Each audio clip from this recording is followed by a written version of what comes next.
ସମସ୍ତଙ୍କୁ ଆମ channel creative slide ସ୍ୱାଗତ। ତେବେ ରହିଛି ଆପଣ ପାଇଁ ନ୍ୟୁଜ୍ ଅପଡେଟ୍ 21-23 ଯାହା ଆପଣ ପାଇପାରୁଛନ୍ତି ଆମ ଚ୍ୟାନେଲ୍ ମାଧ୍ୟମରେ। ବହୁତ ସାରା ଏଜୁକେସନାଲ୍ ଇନଫର୍ମେସନ୍ ଅଛି, ନିଶ୍ଚୟ ଆପଣ ସେୟାର କରିଯାଉଛୁ। ପ୍ରଥମ ଅପଡେଟ୍ ଆରମ୍ଭ କରିବେ, ତାପରେ ଆପଣଙ୍କୁ କହିବାକୁ ଚାହିଁବି ପ୍ରାଥମିକ ଶିକ୍ଷକମାନେ ନା ସବୁବେଳେ ବହୁତ ମାନେ ସରଳ ଗୋଟେ ପ୍ରକାର, ଯେଉଁଥିପାଇଁ କି ସେମାନେ ସହଜରେ ଆପଣଙ୍କର ମ୍ୟାନିପୁଲେଟ୍ ହେଇଯାଆନ୍ତି ସରକାରଙ୍କ ଦ୍ୱାରା, ଜନସାଧାରଣମାନଙ୍କ ଦ୍ୱାରା, ଏବଂ ସହଜରେ କ୍ରିଟିସିଜମ୍ ବି ସେମାନଙ୍କୁ କରାଯାଏ ଏବଂ ସେମାନଙ୍କର ୟୁନିଟି ଅଭାବରୁ ସେମାନଙ୍କୁ ସବୁବେଳେ ପରାସ୍ତ ବି କରାଯାଏ। କିନ୍ତୁ ଆଜିର ଏ ସମୟ ଆସିଛି ଯେଉଁ ସମୟରେ କି ପ୍ରାଥମିକ ଶିକ୍ଷକମାନେ ଗୋଟେ ସୂତାରେ ବନ୍ଧା ହେଇଛନ୍ତି ଏବଂ ୟୁନିଟ୍ ଭିତରେ ଆସି ସାରିଛନ୍ତି ଏବଂ ଆଶା କରାଯାଏ ଆଗାମୀ ଦିନରେ ଯେଉଁ ସମୂହ ଛୁଟି ନିଆଯିବ ଏହା ପ୍ରାଥମିକ ଶିକ୍ଷକମାନଙ୍କର ଭବିଷ୍ୟତ, ପ୍ରାଥମିକ ଶିକ୍ଷକମାନଙ୍କର ସାମାଜିକ ଜୀବନ, ଆର୍ଥିକ ଜୀବନ ପାଇଁ ଗୋଟେ ବଡ଼ ପରିବର୍ତ୍ତନ ଆଣିବ ଏବଂ ଏଥିରେ ସମସ୍ତଙ୍କର ସହଯୋଗିତା, ସହଭାଗିତାର ଆବଶ୍ୟକତା ରହିଛି। ଯେଉଁଥିପାଇଁ ଛୁଟି ପୂର୍ବରୁ ସଚିବଙ୍କୁ ବସ୍ତା ବସ୍ତା ଭର୍ତ୍ତି ଦରଖାସ୍ତ ଦିଆଯିବ ଏବଂ ନିଶ୍ଚିତ ଭାବରେ ଆପଣଙ୍କର ସମୂହ ଛୁଟି ଯେଉଁ ନିଆଯିବ, ଆପଣଙ୍କର ମାସ୍ ଲିଭ୍ ନିଆଯିବ, ସେଥିଲାଗି ଗତକାଲି ଡିକ୍ଲାରେସନ୍ ହେଇସାରିଛି। ଆପଣ କିଛି ଜଣ ୱେଟ୍ କରୁଛନ୍ତି ଯେ ଲେଟର୍ ପ୍ୟାଡ଼୍ରେ ଇସ୍ୟୁ କରାଯାଉ। ଲେଟର୍ ପ୍ୟାଡ଼୍ ଶୁଣନ୍ତୁ, ସବୁବେଳେ ସାପ ନା ପ୍ରଥମେ ଚେଷ୍ଟା କରିବ ନା ଆପଣଙ୍କର ଦଂଶନ କରିବାକୁ ଚେଷ୍ଟା କରିବନି। ପ୍ରଥମେ ତାଙ୍କର ଶବ୍ଦ ଏବଂ ତାଙ୍କର ଯାହା ରହିଛି ମାନେ ଶତ୍ରୁକୁ ଦୂରେଇବା ପ୍ରକ୍ରିୟା ମାଧ୍ୟମରେ ଦୂରେଇବା ଚେଷ୍ଟା କରିବ, ତା ପରବର୍ତ୍ତୀ ମୁହୂର୍ତ୍ତରେ ଦଂଶନ କରିବ। ତେଣୁ ଆଟଲିଷ୍ଟ ସବୁ ପ୍ରୋସିଜିଓର ଠିକ୍ ଭାବେ ଫଲୋ ଅପ୍ ହେଉଛି ଏବଂ ଫେବୃଆରୀରେ ଯେହେତୁ ବିଧାନସଭା ଅଛି ସେଠି ମଧ୍ୟ ଗୋଟେ ଇମ୍ପାକ୍ଟ ପଡ଼ିବ, ଏଥିପାଇଁ ସମସ୍ତେ ଚେଷ୍ଟିତ। ଆଉ ଆପଣ ଦେଖିବେ 2800 ଡେଟ୍ ପେ ଯେଉଁ ରହିଛି, ଡେଟ୍ ଅଫ୍ ରେଗୁଲାର ଡେଟ୍, ମାନେ ଯେଉଁମାନେ ଅଛନ୍ତି ବର୍ତ୍ତମାନ ଓଡ଼ିଶା ଗଭର୍ଣ୍ଣମେଣ୍ଟର ଏମ୍ପ୍ଲୟ ଅଛନ୍ତି ତାଙ୍କର ଦେଖିବେ। ଆଉ ବର୍ତ୍ତମାନ ଏସ୍ଏମ୍ଇ ଡିପାର୍ଟମେଣ୍ଟର 2006 ଅନୱାର୍ଡ଼ସ୍ ଯେଉଁମାନେ ଅଛନ୍ତି, inviting minimum qualification for the post of level V, SS junior teacher, JTC +2 ସିଟିରେ ଅଛନ୍ତି ଏବଂ 6 ପୂର୍ବରୁ ଯେଉଁମାନେ କାମ କରୁଛନ୍ତି ସେମାନେ ମ୍ୟାଟ୍ରିକ୍ ସିଟ୍ର କାମ କରୁଥିଲେ। ସେମାନଙ୍କର on the date of regular 1/4/2028 that is 2800 grade pay ଆପଣଙ୍କର ଯେଉଁମାନେ +2 ସିଟି କ୍ୱାଲିଫିକେସନ୍ କ୍ଲେମ୍ କରୁଛନ୍ତି ଏଟା ରେଗୁଲାଇଜେସନ୍ରୁ। ଆଉ ଆପଣ ଦେଖିବେ ବାକି ଆଉ କିଛି ଆପଣଙ୍କର ଯେଉଁଟାକି କମ୍ପାରିଜନ୍ ହିସାବରେ ନିଆଗଲା 2800ରୁ 4200, ବାକି 2000 ରହିଛି ଅନ୍ୟାନ୍ୟ ରହିଛି, ସେଠି ଆପଣଙ୍କର କ୍ୱାଲିଫିକେସନ୍ ଯାହା ଥିଲା ସେ ଅନୁସାରେ ଏଠି ରିଫ୍ଲେକ୍ଟ କରାଗଲା। ଏଇଟା କେବଳ ଗୋଟେ ଇନଫର୍ମେସନ୍ ପର୍ପସ୍ରେ ଯେ ପ୍ରାଥମିକ ଶିକ୍ଷକମାନେ ଏମାନଙ୍କଠୁ ବି ଗୋଟେ ହୀନ ବେତନ ପାଉଛନ୍ତି, ଏଇଟା ନିଶ୍ଚିତ ଭାବରେ ଦୁଃଖଦାୟକ ଜିନିଷ। ଏବଂ ତା ସହିତ ବିଧାନସଭାରେ ଆସନ ସଂଖ୍ୟା ଆଉ 50 ବଢ଼ିପାରେ। ଗୋଟିଏ କ୍ୟାମ୍ପସରେ ରହିବ ଲୋକସଭା ଭବନ, ବିଧାନସଭା, ନୂଆ କୋଠା ପାଇଁ ଶିଳାନ୍ୟାସ। ଓଡ଼ିଶାରେ ବିଧାନ ପରିଷଦ ପାଇଁ ବି ମଝିରେ ପ୍ରସ୍ତାବ ଉଠିଥିଲା କିନ୍ତୁ ହେଇପାରିଲା ନାହିଁ ଏବଂ ଖର୍ଚ୍ଚ ଅଟକଳ ଆପଣଙ୍କର 3623 କୋଟି ଟଙ୍କା। କାହିଁକିନା ଏ ଖର୍ଚ୍ଚ ଅଟକଳ ନକଲେ, ବଜେଟ୍ ନକଲେ ସେଥିରୁ ପଇସା ଆସିବନି, ପିସି ବାହାରିବନି ଏବଂ ଆମେ ବିଧାନସଭା ଯଦି କହୁଛେ 147 ଆସନ ଆମର ପାଖାପାଖି 200 ଛୁଇଁବ ଏବଂ ଆଗାମୀ ଦିନରେ ଏଇଟା ଆଶା ବି କରାଯାଉଛି ଓଡ଼ିଶା ବିଧାନସଭାରେ 300 ବିଧାୟକ ବସିଲା ଭଳି ଆସନ ରହିବ, ଅର୍ଥାତ୍ 300 ବି ବିଧାନସଭାର ସିଟ୍ ହେଇପାରେ। ଠିକ୍ ଅଛି। ଆଉ ଓଡ଼ିଶା ବିଧାନସଭାରେ ଆପଣଙ୍କର ଗୋଟେ ପରିସରରେ ଦୁଇଟି ଯାକ ରହିବ, ଏକୀକୃତ ପରିସରରେ ରାଜ୍ୟ ବିଧାନସଭା, ଲୋକସଭା ଭବନ ରହିବ, ଅର୍ଥାତ୍ ବିଧାନସଭା ବି ସେଇଠି ଚାଲିବ ଏବଂ ଆପଣଙ୍କର ଲୋକସଭା ଭବନ ବି ସେଇଠି ଚାଲିବ, ଯେଉଁଫଳରେ କି ସେକ୍ରେଟାରିଏଟ୍ ଆପଣଙ୍କର ଅଫିସରମାନେ ଆଉ ମନ୍ତ୍ରୀମାନେ ମିଳିତ ଭାବରେ କାମ କରିପାରିବେ। ଦେଖାଯାଉ କେତେ ଦୂର ହେଉଛି ସଫଳ ଏବଂ ତା'ର ରୋଡ଼ ମ୍ୟାପ୍ ବି ଦୁଇଟି ରୋଡ଼ ମ୍ୟାପ୍ ଆସିଛି। ଗୋଟେ ଭୁବନେଶ୍ୱରରେ ବହୁତ ଯେଉଁଟା ଏସେନ୍ସିଆଲ୍ ଫ୍ଲାଇଓଭର ଆପଣଙ୍କ ରାସ୍ତା, ଅତ୍ୟାଧୁନିକ ରାସ୍ତାର ପ୍ରପୋଜାଲ୍ ଏବଂ ଲୋକସଭା ନିଶ୍ଚିତ ଭାବରେ ଦୁଇଟା ଯାକ ଭଲ ଜିନିଷ। ତା ପାଇଁ ସରକାରଙ୍କ ପାଇଁ ଅର୍ଥ ଅଛି ତ, ଠିକ୍ ଅଛି। ଆଉ କେନ୍ଦ୍ର ଶ୍ରେଷ୍ଠ ଶିକ୍ଷାନୁଷ୍ଠାନକୁ 50,000 ପୁରସ୍କାର ଦିଆଯିବ ସ୍ୱଚ୍ଛ ସର୍ବେକ୍ଷଣ ପାଇଁ ଅଣ୍ଟା ଭିଡ଼ିଛି BMC। ସହଯୋଗର ହାତ ବଢ଼ାଇଛନ୍ତି 130 ଶିକ୍ଷାନୁଷ୍ଠାନ ଏବଂ ଶ୍ରେଷ୍ଠ ସ୍ୱଚ୍ଛ ଶିକ୍ଷାନୁଷ୍ଠାନ ଆମେ ଦେଖୁଥିଲେ ଉପରେ ଏବଂ ତା ସହିତ ପ୍ରଶ୍ନପତ୍ର ଲିକ୍ ରୋକିବ AI କ୍ୟାମେରା। ଯୁକ୍ତ 2 ପରୀକ୍ଷାରେ ଫର୍ମ ଫିଲ୍ଅପ୍ କରିଛନ୍ତି 4,01,623 ଜଣ ଛାତ୍ରଛାତ୍ରୀ ଏବଂ ସେମାନଙ୍କ ପରୀକ୍ଷା ସ୍ୱଚ୍ଛତାର ସହିତ କରାଯିବା ପାଇଁ CHSE ଅଣ୍ଟା ଭିଡ଼ିଛି। କିନ୍ତୁ CHSE BSc ମିଶ୍ରଣ ପ୍ରକ୍ରିୟା ବର୍ତ୍ତମାନ ସ୍ଥଗିତ ରହିଛି। 211ଟି ପରୀକ୍ଷା ହବ୍ରେ ଲାଗିବ, ବିନା ଇଣ୍ଟରନେଟ୍ରେ ଚାଲିବ। ହଁ, ବର୍ତ୍ତମାନ ଆପଣ ଯଦି ଗ୍ରିଭାନ୍ସ ସିଷ୍ଟମ୍କୁ ଯାଉଥିବେ, ଆପଣ ଦେଖିବେ ଯଦି ମୁଖ୍ୟ ଶାସନ ସଚିବ ଗ୍ରିଭାନ୍ସ କୁ ଯାଉଛନ୍ତି ଆପଣ, ତାହେଲେ ସୋମବାର ଦିନ ସବୁ ଡିପାର୍ଟମେଣ୍ଟର ଗ୍ରିଭାନ୍ସ ଅଛି। ଆଉ ସବୁ ଡିପାର୍ଟମେଣ୍ଟର ଗ୍ରିଭାନ୍ସର ଲାଇଭ୍ ଟେଲିକାଷ୍ଟ ରିଫ୍ଲେକ୍ଟ ହେଉଛି in the chamber of principal secretary ma'am, sorry chief secretary ma'am. ତ ନିଶ୍ଚିତ ଭାବରେ ଏଇଟା ଗୋଟେ ବଡ଼ ପରିବର୍ତ୍ତନ ଆସିଛି ଏବଂ 30,000 ହେବ EPFO ESI ବେତନ ସୀମା, ଯେଉଁଟାକି ଆପଣଙ୍କର ଗୋଟେ ଭଲ ମାନେ ସୁଯୋଗ ରହିଛି, ଭଲ ସଂକେତ ରହିଛି ବେସରକାରୀ କର୍ମଚାରୀ ଏବଂ ଅଳ୍ପ ବେତନଭୋଗୀ କର୍ମଚାରୀମାନଙ୍କ ପାଇଁ। କ୍ୟାଟ୍ ଆଦେଶକୁ କାଏମ ରଖିଲେ ହାଇକୋର୍ଟ। 19 ବର୍ଷର ଚାକିରି ସମୟକୁ କ୍ୱାଲିଫାଇଂ ସର୍ଭିସ୍ ଭାବେ ଗ୍ରହଣ କରାଯିବ। ଆମେ ଯେଉଁଟା ପେ ପ୍ରୋଟେକ୍ସନ୍ କହୁଛେ, ବହୁତ ଜାଗାରେ ସରକାର ଦେଉନାହାନ୍ତି। ପେ ପ୍ରୋଟେକ୍ସନ୍ ନିୟମ ଅନୁସାରେ ଆପଣ ଜାଣି ରଖନ୍ତୁ ଯେ ମୁଁ ଗୋଟେ ଏକ୍ଜାମ୍ପଲ୍ ଆପଣଙ୍କୁ ଦେଉଛି। ବହୁତ ଗଣେଶ ବିଭାଗ ଲାଗୁ ହେଉନି, ଯେଉଁଟାକି ଉଚିତ ବି ନୁହେଁ। ଆପଣ ସପୋଜ୍ ଜଏନ୍ କରିଛନ୍ତି, ମୋତେ ଜଣେ 2011 ମସିହାର ଟିଚର୍ ମୋତେ ରିସେଣ୍ଟ ପଚାରୁଥିଲେ, ସାର୍ ମୁଁ ବର୍ତ୍ତମାନ LTR ମୋର ସିଲେକ୍ଟ ହେଇଛି, ମୁଁ ଜଏନ୍ କରିବା ଠିକ୍ ହେବ ନା ନାହିଁ। ମୁଁ କହିଲି ସାର୍ ଦେଖନ୍ତୁ, ଆପଣଙ୍କର ରେଗୁଲାର ହେଇଛି ଇନ୍ ଦ ଇୟର୍ 2000, ଆପଣଙ୍କର 17, ଠିକ୍ ଅଛି। ତ 17 ମସିହାରୁ ଆଜି ପର୍ଯ୍ୟନ୍ତ ଆପଣଙ୍କର 26 ମସିହା ପର୍ଯ୍ୟନ୍ତ ପାଖାପାଖି 9 ବର୍ଷର ସର୍ଭିସ୍। 9 ବର୍ଷର ସର୍ଭିସ୍ରେ ପାଖାପାଖି ଆପଣଙ୍କର ଆଉ ଗୋଟେ ବର୍ଷ ପରେ RSP MSP ଆପଣଙ୍କର ଲାଗୁ ହେବ, ମାନେ ଫାଷ୍ଟଟା 4200 ଗ୍ରେଡ୍ ପେର। ଆଉ 9 ବର୍ଷ ହେଲାଣି ଆପଣ ରେଗୁଲାର ସର୍ଭିସ୍ କରିସାରିଲେଣି। ଆପଣଙ୍କର ବର୍ତ୍ତମାନର ସାଲାରୀ ପାଖାପାଖି 45,000 ଟଙ୍କା, ଠିକ୍ ଅଛି। ପାଖାପାଖି 45,000 ଟଙ୍କା ଆପଣଙ୍କ ସାଲାରୀ। ତ ଯଦି ସରକାର ଚାଲିଛି ବର୍ତ୍ତମାନ ପ୍ରପୋଜାଲ୍ 6 ବର୍ଷ ଗଣନା ପାଇଁ 6ଟା ଇନକ୍ରିମେଣ୍ଟ ଦେବା ପାଇଁ, ଯଦି ଏଇଟା ହେଇଯାଏ ତାହେଲେ ଆପଣଙ୍କର ପ୍ରମୋସନ୍ ପାଇକି 4200 ଗ୍ରେଡ୍ ପେ ବି ହେଇଯିବ, ଠିକ୍ ଅଛି। ଆଉ ତା ସହିତ ଆପଣ 2800 ଗ୍ରେଡ୍ ପେ ସରକାର ବେସିକ୍ ବି ରଖୁଛନ୍ତି, ଯଦି ତା ବି ହେଇଯିବ। ଆଉ ଇନକ୍ରିମେଣ୍ଟ ଆପଣଙ୍କର ଯଦି ଲାଗୁ ହେଉଛି, ତାପରେ ଆପଣ ଦରମା 52,000 ଟଙ୍କା ହେଇଯିବ। ତ ଆପଣ ଏଟାକୁ ଛାଡ଼ିକି LTR ସେମ୍ ପଇସାରେ ପୁଣି ଜଏନ୍ କରିବେ କାହିଁକି, ସିନିୟରିଟି ଲସ୍ କରିକି? ତ ଆପଣ ଚିନ୍ତା କରନ୍ତୁ କ'ଣ କରିବେ। କିନ୍ତୁ ଯଦି ପେ ପ୍ରୋଟେକ୍ସନ୍ ଥାଆନ୍ତା, ତାହେଲେ ଆମେ ଚିନ୍ତା କରନ୍ତୁ, ପେ ପ୍ରୋଟେକ୍ସନ୍ ମିନ୍ସ ଆପଣଙ୍କର ପୂର୍ବ ଯେଉଁ ରହିଛି ମାନେ ଗ୍ରେଡ୍ ପେ ରହିଛି, ପୂର୍ବ ଆପଣଙ୍କର ଯେଉଁ କ୍ୟାଡର୍ରେ ଆପଣ ଅଛନ୍ତି, ଯଦି ସେ ମାନେ ଦରମା ବର୍ତ୍ତମାନର ଦରମାଠୁ ଅଧିକ ଅଛି, ତାହେଲେ ଆପଣ ସେ ବର୍ଦ୍ଧିତ ଦରମାରୁ ହିଁ ଆପଣଙ୍କ ସର୍ଭିସ୍ ଷ୍ଟାର୍ଟ ହେବ, ନୂଆ ସର୍ଭିସ୍ଟି। ଏଇଟା ପେ ପ୍ରୋଟେକ୍ସନ୍, କିନ୍ତୁ ହେଉନାହିଁ, ଠିକ୍ ଅଛି। ଆଉ ଆପଣ କେତେ ବର୍ଷ ଚାକିରି କାଳ ରହିଛି ସେଇଟା ମଧ୍ୟ ପୂର୍ବ ଚାକିରି ବି ଗଣନା କରାଇ ସେ ଅନୁସାରେ ହିସାବ କରାଯିବ, କିନ୍ତୁ ବିଦ୍ୟାଳୟ ଗଣେଶ ଶିକ୍ଷା ବିଭାଗରେ ହେଉନାହିଁ। 16,000ରୁ ଉର୍ଦ୍ଧ୍ୱ ଶିକ୍ଷାନୁଷ୍ଠାନରେ 21 ଲକ୍ଷରୁ ଉର୍ଦ୍ଧ୍ୱ ଛାତ୍ରଛାତ୍ରୀ ଗାଇଲେ ବନ୍ଦେ ମାତରମ୍। ଆପଣ ଦେଖୁଛନ୍ତି ଗୁଞ୍ଜରିତ ହୋଇଛି ସାରା ଓଡ଼ିଶା। ଏବଂ ତା ସହିତ ଆପଣଙ୍କର ରହିଛି CBI ହାତରେ ପାଖରେ ହାଜର ହୋଇ ପରୀକ୍ଷାର୍ଥୀ। ଆଜି ମଧ୍ୟ କିଛି ପିଲା ହାଜର ହେଇଛନ୍ତି ଯେଉଁମାନେ କି ଯାଇଥାନ୍ତେ, ଠିକ୍ ଅଛି। ଆଣ୍ଡ ପୋଲିସ SI ନିଯୁକ୍ତିରେ ଜାଲିଆତି ଘଟଣା ଆପଣଙ୍କର ସାମ୍ନାକୁ ଆସିଛି ଏବଂ ତା ସହିତ SI ନିଯୁକ୍ତି ସ୍କାମ୍ରେ 7 ପରୀକ୍ଷାର୍ଥୀଙ୍କୁ ଜେରା କରାଯାଇଛି। ଆଦର୍ଶ ବିଦ୍ୟାଳୟରେ 10 ପିଲାଙ୍କୁ ଜଣ୍ଡିସ୍। ଢେଙ୍କାନାଳରେ ସ୍ୱାସ୍ଥ୍ୟ ବିଭାଗ ଯାଞ୍ଚ କରିଛି, ସଂକ୍ରମଣ ରୋକିବାକୁ ପରାମର୍ଶ ଦିଆଯାଇଛି ଏବଂ ବିଦ୍ୟାଳୟ କର୍ତ୍ତୃପକ୍ଷଙ୍କୁ ପରାମର୍ଶ ଦେଇଛନ୍ତି, ରକ୍ତ ନମୁନା ସଂଗ୍ରହ ପାଇଁ ପରାମର୍ଶ ଦେଇଛନ୍ତି। ଆପଣଙ୍କର ନିୟମିତ ବିଦ୍ୟାଳୟକୁ ଆସୁଥିବା ଆପଣଙ୍କର ଗାଁ ଦିଆ ଅଞ୍ଚଳକୁ ଛାତ୍ରଛାତ୍ରୀ ଜଣ୍ଡିସ୍ ଆକ୍ରାନ୍ତ ହୋଇଥିଲେ ଏବଂ ସେଇଠୁ ଆପଣ ବ୍ୟାପିଛି ବୋଲି କୁହାହେଉଛି। ତ କ'ଣ କରାଯିବ, ପିଲା ବିଦ୍ୟାଳୟକୁ ଯେଉଁମାନେ ଆସିବେ ସେମାନେ ତ ମନା କରାଯାଇପାରିବନି।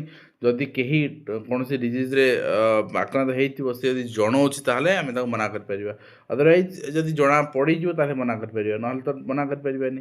ଏବଂ ଏଇ ଜିନିଷ ହେଇଛି, କିନ୍ତୁ କଥା ହେଉଛି ତା'ର ରିଫ୍ଲେକ୍ସନ୍ ଦେଖିବାକୁ ମିଳୁଛି BOଙ୍କ ଉପରେ। ହେବା ବି ଉଚିତ, କାହିଁକିନା ଏମାନଙ୍କ ଦାୟିତ୍ୱ, BO DO ମାନଙ୍କ ଦାୟିତ୍ୱ, ସେମାନେ ସ୍କୁଲକୁ ଭିଜିଟ୍ କରିବେ। ଗୋଟେ DOଙ୍କର ଦାୟିତ୍ୱ ଆଟଲିଷ୍ଟ ଗୋଟେ ମାସରେ 2ଟି ସ୍କୁଲ ଭିଜିଟ୍ କରିବେ, କିନ୍ତୁ କରୁନାହାନ୍ତି ଆଜ୍ଞା। ତ ଯେଉଁଥିରେକି ଆପଣଙ୍କ BOଙ୍କୁ ଅଭିଭାବକମାନେ BO ତ ପାରିବେନି ଶିକ୍ଷକମାନେ, ତେଣୁ ଅଭିଭାବକମାନେ ଘେରିବା ଉଚିତ। ଅଭିଭାବକମାନେ ଆପଣଙ୍କର ଯେଉଁ ଉତ୍ତରଦାୟିତ୍ୱ ତାଙ୍କର ଅଛି, ସେ ଉତ୍ତରଦାୟିତ୍ୱ ତାଙ୍କୁ ମନେ ପକାଇ ଦେବା ଉଚିତ।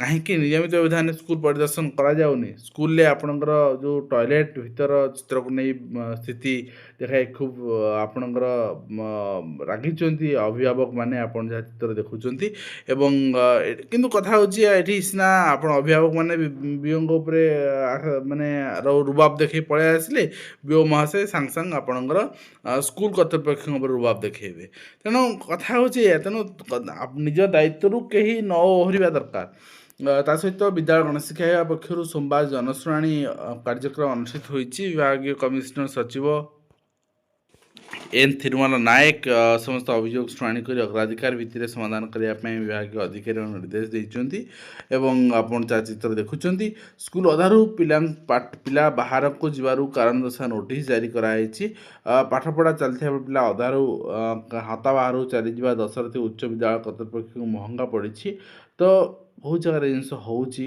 कटा स्कूल रजिस्टर मेंटेन करने दरकार जो पिला कैंपस बाहर को जीव से आपण करेंगे आज पिला आज्ञा पिला भितर से मोरालिटी ना किस समय पर आप वीडियो देखेबी आज पिला बंधुक आणुन स्कूल को जोटा आप देखी रिसेंटली आप मसे खंड तले पिला स्कूल को छुरी आणुन पिला पिला छुरी माड़ कर शिक्षक माड़ करेंगे केते दूर बाकी रहा एवं पिला घर डाकी आनी पढ़ाऊँ पाठ शिखाऊँ नीति शिक्षा पाठ आपणकर स्कूल छुट्टी पर माँ ट्यूशन आटलिस्ट कहतुनि ठीक अच्छे तो आदिवासी पिला शिक्षित करने जीवन व्रत भाव ग्रहण कर आप स्कूल पढ़ातु सब करूँ ट्यूशन जदि आप गवर्नमेंट एम्प्लॉई ट्यूशन करतुनि मुझे कहूँ आपण भलपाई सबुबले सबू न्यूज रिपोर्टर आपण सपोर्ट लिखे बोली माने नहीं सबुबले आपणकर जो पॉजिटिव नजरिया रही से नजरिया को समस्त ग्रहण करे बोली माने नहीं निजर सुरक्षा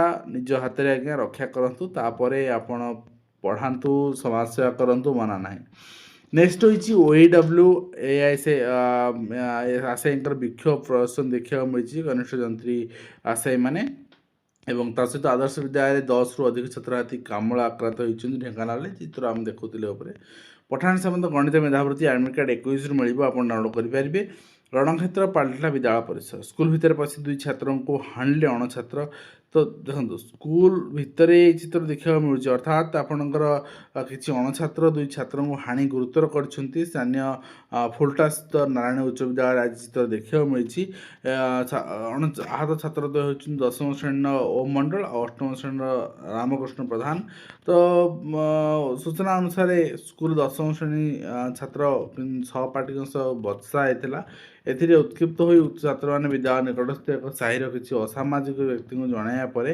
से संघबद्ध आक्रमण कर तो आपड़ थे चिंता करूँ ये माने ना पिला सुरक्षित ना शिक्षक सुरक्षित एवं सरकार भी एक्शन देवेनि लोकल पुलिस भी एक्शन नबनी कहीं ना भोट राजनीति तो माने आज शिक्षा शिक्षा है कि नहीं आज्ञा ठीक अच्छे बीओ को हत्या धमक दे CRCC मंडल बालिकुदा अंचल मंडल शिक्षा अधिकारी विश्व मल्लिक को जन CRCC गाड़ी गुलज करने सहित गाँ लोक हत्या धमक देथिबा नहीं सी मल्लिक बालिकुदा थाना लिखित अभियोग करने परिवार प्रति विपत्ति दर्शाई अभियोग जनाई जे से मंडल शिक्षा अधिकारी भाव में आपणकर नियुक्ति होता बेले बालिकुदा और नाओगाँ मंडल शिक्षा अधिकारी दायित्व दिखाई तेज शनिवार दिन 11 दिन गोटे नाओगाँ सरकारी उच्च प्राथमिक विद्यालय सहकारी शिक्षक शरद राउत मोबाइल श्री मल्लिक मोबाइल को CRCC पीताम्बर परिड़ा फोन करी छाड़ू ये कथा हूँ भितर किसी कारण थी यहाँ लोकलोचन को आसुनी कि आसवा दरकार ठीक अच्छे एंड षष्ठ श्रेणी छात्रों को छुरी आक्रमण कर 7म श्रेणी छात्र ये कामाख्यानगर आउ गोटे चित्र आप देखुं अर्थात षष्ठ 7म श्रेणी पिला भी छुरी भुजाली चलवा भी शिखीगले मैंने सब कथा हूँ पिला केवल आमे फॉरेन लैंग्वेज शिखेदेले इंग्लिश लिटरेचर शिखेदेले पिला मैथमेटिक्स पिला फिजिक्स केमिस्ट्री शिखेदेले आमे शिक्षित करदेले हेटा कहवा भूल पिला मोरल स्टडी शिखा दरकार गुरुजन को सम्मान देवा शिखा दरकार माने कथबार्ता शैली शिखा दरकार बहुत जिनस अच्छे आज्ञा सरकार से जिनस को आडप्ट करवा दरकार एवं EPF केवकारी सरकार तनाघना कर्मचारी राज्य बीमा योजना निर्देशालय तत्परता पदक्षेप रिजनाल आपण प्रोविजमेंट फंड कमिशनर चिठी जिला परिषद कार्यालय गुमर फिटिब परवर्ती मुहूर्त में ईपीएफ पैठरे बहु अनियमितता सामना को आसी मयूरभंज जिलावासी पाइबे अत्याधुनिक चिकित्सा 86 कोट नुआ आयुर्वेद मेडिकल कॉलेज बहुत सारा जिन प्रोजेक्ट ओडिशा डिक्लेयर होची केबे सुधा कार्य आरंभ हो शेष हो भी नजर रहिबो एवं विपर्यस्त अवस्था 100 वर्षर मध्य इंग्राजी विद्यालय गोदावरी यू राजनीति चलो निश्चित भाव में जे आम स्कूल कहीं पाइलानी से स्कूल कहीं पाइला तार गोटे क्राइटेरिया गवर्नमेंट सेट कर 5 एकर जमी थी दरकार ठीक अच्छे कि सबू स्कूल मत कहतु कौ स्कूल एमती ओडिशा रे आपण पाइबे 22 स्कूल नापी कहते 5 एकर जमी थी ठीक अच्छे एंड असमानता दूर करने वंचित स्वर होगापी शिक्षा गोटे मध्यम निश्चित भाव में किंतु से शिक्षा पाइला परे लोक मैंने भूली जाती आज्ञा जे वंचित स्वर होगापी निज स्वर निजे बनई नि 4,16,023 छात्र छात्री युक्त 2 परीक्षा देवे सहित ओडिशा स्कूल एजुकेशन प्रोग्राम आधार ओसेपा पक्षर चिठी रही आपणकर Samagra Shiksha regarding and necessary issue necessary instructions to schools education institution field functionaries समस्त पार्टिसिपेट करने एक क्लब रे एवं ता सहित चेयरमैन ऑफ ओएसएससी चिठी आपणकर कर request of resolution technical issue in OSSC application portal provision of edit correction option पिलाने ग्रीभांस ने देइछंती एवं ता सहित आप देखिए रही integrated tribal development agency Baripada चिठी कराई सब हेडमास्टर स्कूल्स मानक regarding the continuation of regular classes for class 10 students during Makar holidays Makar तो गोटे दिन हॉलीडेज कौन तेणु 10 पिला पाठ पढ़ा व्याघात हेनी अर्थात छुट्टी दिन में पाठ पढ़ा चलो ठीक अच्छे छुट्टी दिन चलो जे किंतु से जो छुट्टी दिन आप पिला पाठ पढ़ाई एनगेज कले से बाबद में अन्य गोटे दिन आप आटलिस्ट छुट्टी दे दिंतु जो दिन कि आवश्यकता ना स्कूल पाठ पढ़ा एग्जाम सरीगला सपोज ता परदिन वर्किंग डे अच्छी एग्जाम सरला परदिन से दिन छुट्टी दे दिंतु ना आम से दिन भी दबुनी ये दिनटा भी छुट्टी काटिदेबू ठीक अच्छे एंड ता सहित फड़क भांगी छात्र छात्री मृत्यु घटन प्रधान शिक्षक निलंबन आदेश प्रत्याहृत होती बाल्यापाल अंचल कहीं दोष कौन ठीक अच्छे आ सहित आज TGT Odia TGT arts admission letter आस सारी आप 19 तारीख वेरिफिकेशन तेणु एडमिशन लेटर आस सारी आप 5-6 दिन पर वेरिफिकेशन जाऊँगी निजर सब डॉक्यूमेंट प्रस्तुत करनी नेक्स्ट रही आपंकर जो मैंने ट्राइबल लैंग्वेज पोस्ट में अप्लाई करते एंड सिलेक्ट होकर भी आज आस सारी रेजल्ट आप चेक करेंगे गोटे प्लेस साइड्रे और ता सहित बाल्यापाल आपणकर बीओ ऑफिस चिठी रही जो सस्पेंशन लेटर था विड्र कराई एंड ता सहित आपणकर board directorate of secondary education Odisha चिठी रही to all district education officers of the state सब चिठी कराई रिगार्डिंग टीजीटी आर्ट्स और हिंदी ठीक अच्छे जेहेतु 19 तारीख रू अच्छी वेरिफिकेशन अच्छी 22 तारीख सरीज आउे फाइनाल लिस्ट हुए तो जनवरी लास्ट सुधा आपंकर पब्लिश हो तेणु government secondary schools and of new liquidated teachers LTR मानी जोटी सीट खाली अच्छी टीजीटी आर्ट्स को लिखाई ओडिया मेंशन ना कहीं से आर्ट्स जगह ही ओडिया टीचर अपॉइंटमेंट पाइबे तो से आपंकर गोटे एक्सेल सीट दिखाई तार आपंकर से एक्सेल सीट फॉर्मेट रे ही आप डाटा देवाई 16/1 सुधा समस्त इंस्ट्रक्शन रही 16/1 सुधा डाटा पहुँचो 16/1 सुधा पहुँचला परवर्ती मुहूर्त में 19 तारीख रू आपंकर वेरिफिकेशन रही आउ फाइनाली आपंकर वेरिफिकेशन सरला जोटा काउंसिलिंग हम से अनुसार डीएससी सेटिंग कर ठीक अच्छे एंड माध्यमिक शिक्षा परिषद पक्षर पठाणी सामंत आपण परीक्षा एडमिट कार्ड गुड़ी परीक्षा केन्द्र को प्रेरण कर व्यवस्था ना ऑनलाइन माध्यम पाइपर उक्त परीक्षा आपणकर सठिक उत्तर पर 2.5 मार्क मिल प्रत्येक भूल उत्तर पर 0.5 मार्क कटा जी पठाणी सामंतर से नहीं आपको इनफर्म कराई जदि आप किसी समस्या थाए डाउनलोड कर प्रवेश पत्र एडमिट कार्ड आप नंबर जोगाजोग करेंगे तेणु नंबर दिखाई एंड नेक्स्ट रही आप देखिए ओएसएससी ओटीपीएससी साइट खोलू ना पिला असुविधा पड़ुंट समान परिस्थिति रिपीट हो 23 मसीह जिनस हो सारी अलरेडी आप 500 टंका लेखा नौ तो निजर तो वेबसाइट पर किसी पैसा इन्वेस्ट करूँ ना एंड ता सहित director of elementary education Odisha चिठी रही सब डिस्ट्रिक्ट एजुकेशन ऑफिसर मानू prayer for Odisha government non formal teacher association regarding ଏବଂ ସେମାନଙ୍କର ଦାବି ସମ୍ବନ୍ଧୀୟ ଆଲୋଚନା।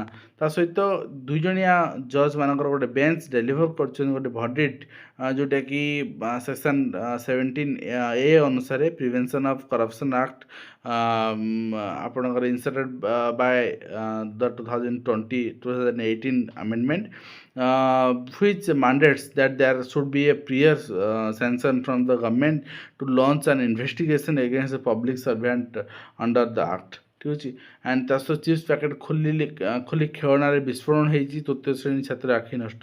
ତେଣୁ ଆପଣ ସେଭଳି କରନ୍ତୁନି। ବହୁତ ଜାଗାରେ ଆପଣଙ୍କର ଚିପ୍ସରୁ ବିଭିନ୍ନ ପ୍ରକାର ଖେଳଣା ବାହାରୁଛି। ତ ଖେଳଣାକୁ ଆପଣଙ୍କର ଗୋଟେ ତାକୁ ନିଆଁରେ ପକାଇ ଦେଇଥିଲେ, ନିଆଁରେ ପଡ଼ି ଅଚାନକ ବିସ୍ଫୋରଣ ହେଇଥିଲା। ତେଣୁ କଥା ହେଉଛି ଜିନିଷ ଆପଣ ଟିକେ ଅଭିଭାବକ ମାନେ ବି ଏଥିରେ ସଚେତନ ହେବା ଦରକାର। ଠିକ୍ ଅଛି। ଏଇ ଜିନିଷ ଯଦି ସ୍କୁଲରେ ହେଇଥାନ୍ତା ତାହେଲେ ଶିକ୍ଷକଙ୍କୁ ଦୋଷ ଦେଇଥାନ୍ତେ, କିନ୍ତୁ ସ୍କୁଲରେ ହେଇନାହିଁ, ଘରେ ହେଇଛି, କାହା ଦୋଷ ଦେବା? କାହିଁକିନା ଫାଟକ ପଡ଼ି ପାଚେରୀ ପଡ଼ି ଯଦି କିଏ ଡେଥ୍ ହେଉଛି ତାହେଲେ ହେଡ଼ମାଷ୍ଟରକୁ ସସ୍ପେଣ୍ଡ କରାହେଉଛି। ଆମେ ଏଠି କହିବା, କିନ୍ତୁ ସ୍କୁଲ କନଷ୍ଟ୍ରକ୍ସନ୍ କାମ ହେଡ଼ମାଷ୍ଟର କୌଣସି ପାର୍ଟିସିପେସନ୍ ନାହିଁ। କାହାକୁ ନା କାହାକୁ ଦଳୀୟ କର୍ମୀ ଦେଇକି ଏଇ ଜିନିଷ କରାଯାଏ। ଠିକ୍ ଅଛି।